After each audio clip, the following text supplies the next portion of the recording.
سڵاوتان لەبێ مناڵە ئازیز و خۆشەویستەکان ئەم کاتەتان باش هیوادارم زۆر باش بن. ئەم ئێوارێش چیرۆکێکی خۆشم بۆ ئامادە کردوون.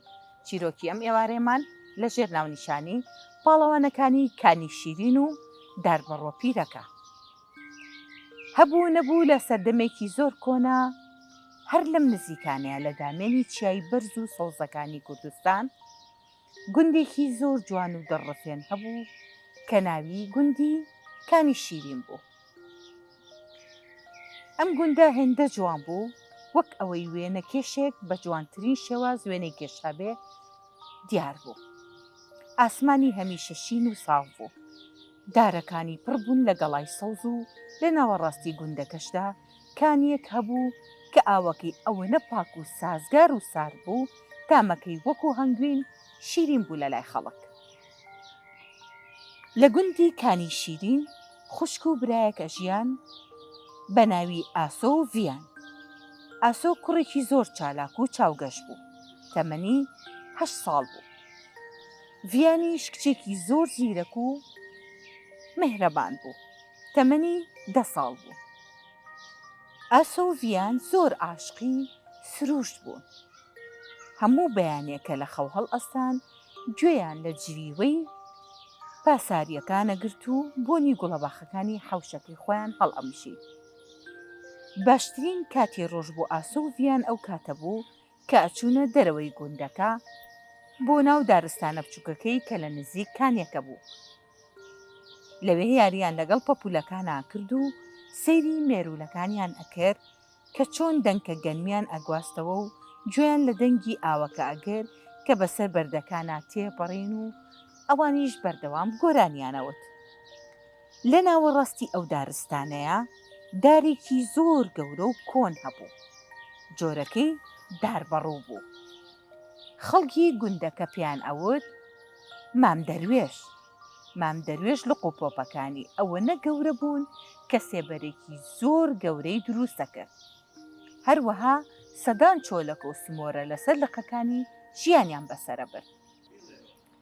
ئاسۆ و ڤیان زۆر جار لەژێر سێبەری مامدەروێشە دائەنیشتن و چیرۆکیان بۆ یەکتریە گێڕایەوە. ڕۆژێک لە ڕۆژانی وەرزی بەهار بوو، ئاسۆ و ڤیان بڕیاریانیا بچن بۆ لای مامدەروێش و کانیەکە بۆ ئەوەی پێکەوە یاری بکەن. ئاسۆ بە دڵخۆشیەوە لە بەردەم خۆیەوە ئەیوت ڤیان، ئەمڕۆ با خانوویەکی بچووک لەسەر قەراقی کانیەکە دروست بکەین بۆ ئەوەی بۆقەکان بچنە ناوی. ڤیانیش پێکەنیوتی باشە ئاسۆ گیان، با چەنگەڵایەکی سەوزیشیان بۆ کۆ بکەینەوە تا لەسەری بخەون. تۆ پێوە چۆنە؟ وتی زۆر باشە. بەڵام کاتێک گەیشتە نزیک دارستانەکە هەستیان کرد شتێک ئاسایی نییە. هیچ دەنگێک ناهات لەوێەوە، نە جریوەی چۆلەکە، نە دەنگی سمۆرەکان کە بەسەر دارەکانە هەڵەگەڕان، تەنانەت بۆنی هەواکەش گۆڕابوو بۆ شێوەیەکی کەی. بۆنی گوڵە کێویەکانیش جۆرێکی کەبوون.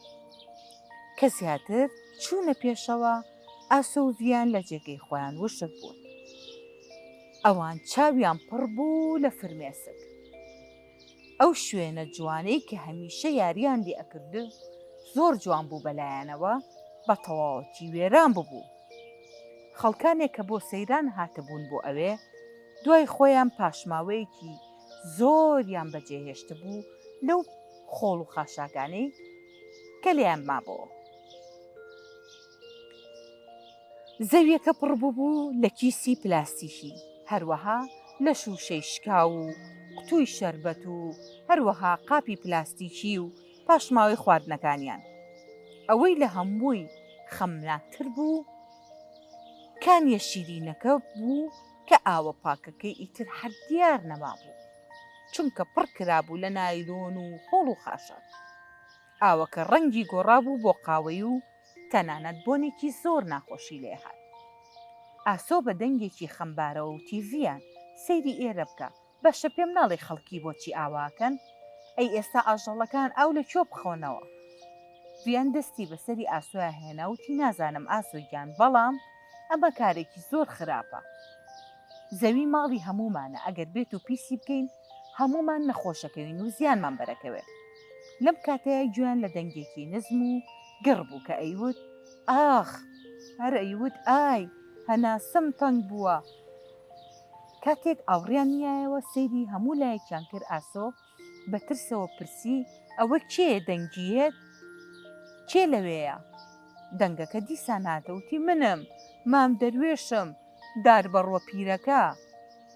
ئاسۆ ڤیان ڕایان کردە لای قەدی دارە گەورەکە. بینیان گەڵاکانی مام دەروێش زەر هەڵگەڕاون و شۆڕ بوونەتەوە بۆ خوارەوە. ڤیان پرسی مام دەروێش پێم ناڵێ چی ڕوویاوە؟ بۆچی واو لێ هاتووە؟ مام دەروێشیش بە دەنگێکی ماندووە وەڵامی لایەوە و وتی مناڵە ئازیزەکانم، ژینگە نەخۆش کەوتووە، سەیری ڕەنگەکانی من بکەن، سەیری ڕەنگی دارەکان و گەڵاکان و هەروەها سەیری ڕەگەکەم بکەن کە ڕۆنی ئۆتۆمبیل و پاشماوەی پیساییەم بەسەرا ڕشتووە. ناتوانم ئاوی پاک لە زەویەوە هەڵمژم، سەیری لقەکانم کەن بزان چی بەسەر هاتووە. باڵندەکان هەمویان ڕۆیشتون چونکە لەناو ئەم بۆنە ناخۆشە و زبڵەیە ناتوانن هێلانە دروست بکەن. ئەگەر وا بڕوات منیش وشکە بوو و ئیتر نامێنم. ئاسۆ کە زۆر تووڕە و خەمبار بوو دەستی کرد بە گریان وتی نەخێر، ئێمە هەرگیز نایڵین تۆ بمریت و هیچی لێبێ، ئەبێ شتێ بکەین تا ڕزگارەکەین.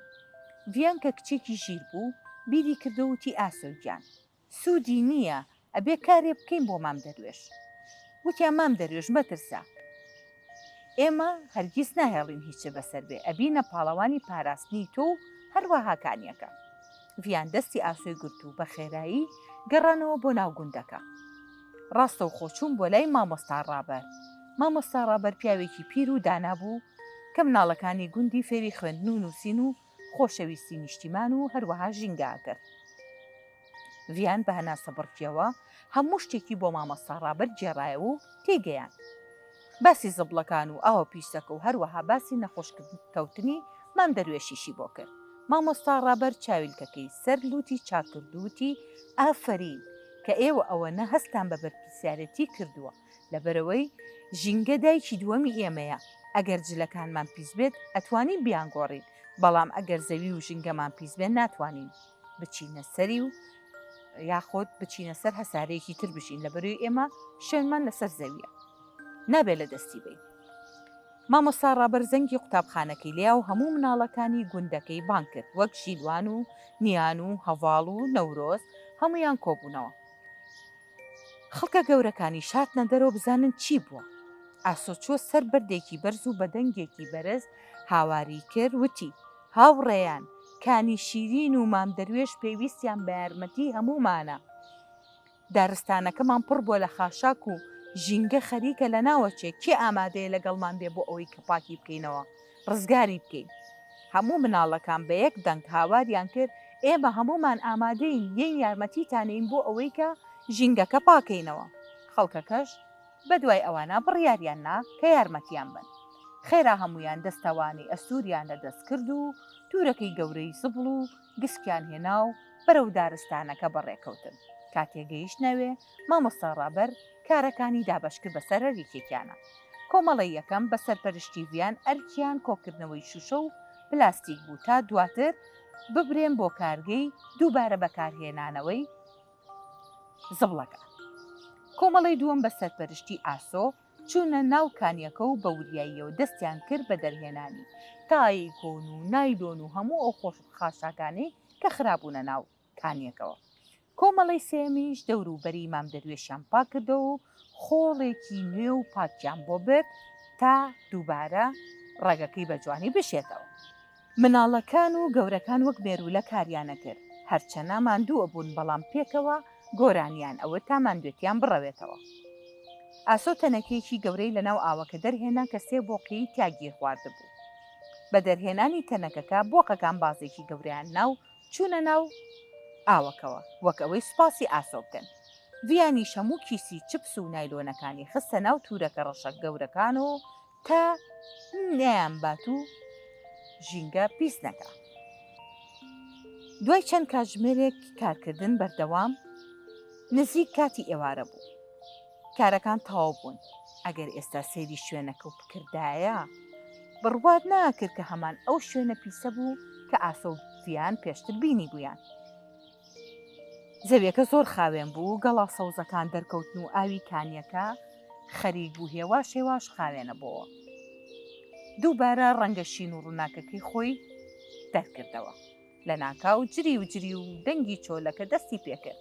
دواتر یەکێکی تر و یەکێکی تر و باڵندەکان بە هەموو شێوازێک جری ویانە هاو لە ئاسمانەوە گەڕابوونەوە. سمۆرەکە بە خێرایی بە قەدی مام دەروێشە هەڵگەڕا و چوە ناو کوێلانەکەی خۆی. ئاسۆڤیان چوونە لای مام دەروێش، هەستیان کرد دار بەڕووە. گەورەکە ئیتر شۆڕ نەبۆتەوە، بەڵکو بەرز و جوان ڕاوەستاوە. مام دەروێش بە دەنگێکی پڕ لە خۆشتی و ئارامیەوە وتی: سوپاس پاڵەوانە بچووکەکانم، ئێوە ژیانی منتان ڕزگار کرد. ئێوە نیش پیشانتان نا کە مرۆڤ ئەتوانن پارێزەری سروش بن نەک وێرانکەری.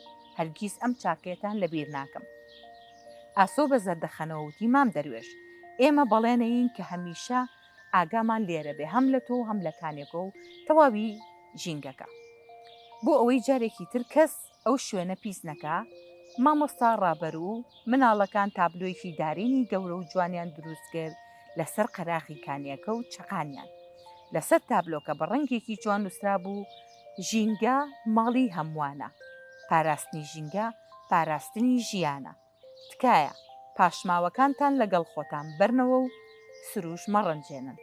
کاتێک خۆر ئاوا ئەبوو، تیشکە زێڕینەکانی ئەیا لە ئاوی کانیەکە گوندنشینەکان و مناڵەکان بەدڵێکی خۆش و بە ویژدانێکی زۆر ئارامەوە گەڕانەوە بۆ ماڵەکانی خۆیان.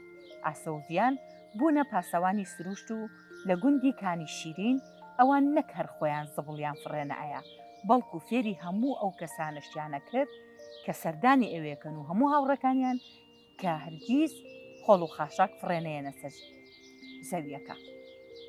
هەرگیز نایلۆن و پلاستیک فڕێنەیەنە ناو سروشتەوە، چونکە زەوی هەست بە ئازارەکە.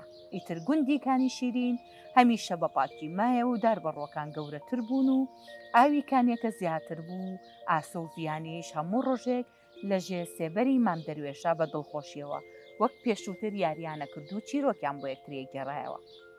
چیرۆکەکەمان لێرەیە کۆتایی هات، بەڵام ئەرکی ئێمە کۆتایی نەهاتووە. ئەرکی ئێمە بۆ پاگراگرتنی ژینگە هەرگیز کۆتایی نایەت. ئایا تۆش ئەتەوێت لە ئاسۆڤیانەوە فێر ببی؟ بێگومان ئەتانەوێ. هەر کاتێک ئەچن بۆ گەشت، هەر کاتێک لە هەر شوێنەکان یاری ئەکەن، تکایە پێویستە ڕەچاوی ئەوە بکەن کە ژینگە بپارێزن، چونکە ژینگە ئەو شوێنەیە کە ئێمە ژیانی لەسەرەکەین پێویستە زۆر بە جوانی ئاگامان لێبێ. هەر وەک چۆن پارێزگاری لە جستەی خۆمانەکەین، پێویستە پارێزگاری لە ژینگەش بکەین، چونکە هەموو پێداویستەکانی ژیان لە ژینگەوە سەرچاواگرن بۆ ئێوەی ئازیز و بۆ هەموو لایەکمان. هیوادارم چیرۆکی ئەم جاران بەدڵی هەموو لایەکتان بوو بێ. تا بەرنامەیەکی تر خواتان لەگەڵ.